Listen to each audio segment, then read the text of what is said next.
I saw in my comment feed a fellow YouTuber expressing that they missed a YouTube user that goes by the name of Rollerpodger. Rollerpodger is going to be a subject for another day on his own, definitely deserves it. But what I wanted to talk about today was Rollerpodger's economics. Some of y'all may or may not know Rollerpodger was more of the left-leaning person in our little circle. And man, I so valued that dissenting view. I could feed off of it. I could learn from it. I could fortify my perspectives. Whether it was Rollerpodger, whether it was Randy Tooth. We took those guys for granted, in my opinion. Or maybe we didn't. Maybe I did. Didn't mean to speak for all y'all. But the actual value of having a person like that could, tolerate a disagreement, which in these days, nobody seems to be willing to tolerate. It's this national sport of it's my way or the highway, propagated by having dinosaurs in leadership position. But I digress.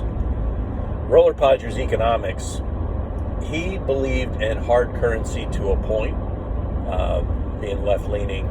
There was a progressive element to his point of view. He felt that hard currencies, such as gold and silver, needed to be used for big projects, such as building bridges, fundamental national infrastructure. Whereas day-to-day finance can be a fiat currency, determined value based on what Congress determined, like our House of Representatives.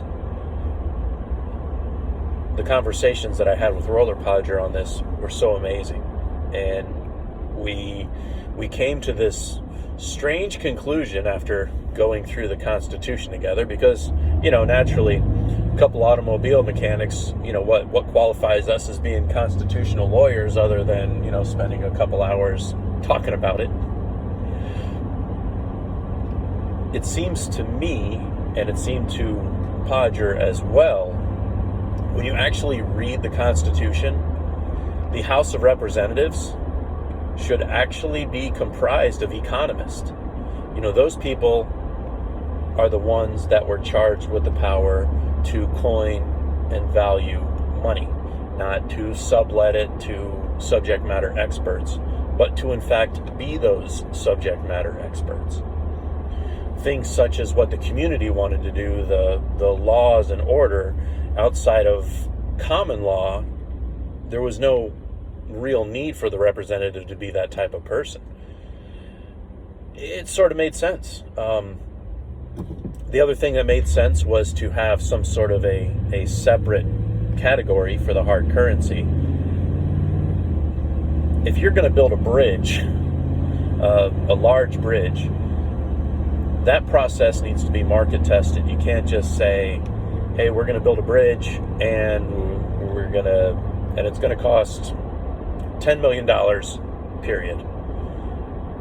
You can't know the $10 million unless you know what your labor force is going to cost, unless you know what your raw materials are going to cost, unless each thing is market tested all the way up and down the chain, and hopefully market tested as fair as possible, or in such a market that you can draw on the market value from other sources.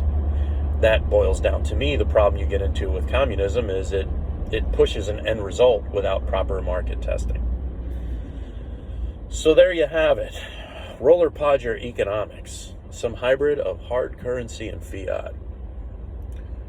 Interested in what y'all think of it, or if any of y'all have good memories of Rollerpodger, please share them in the comments below.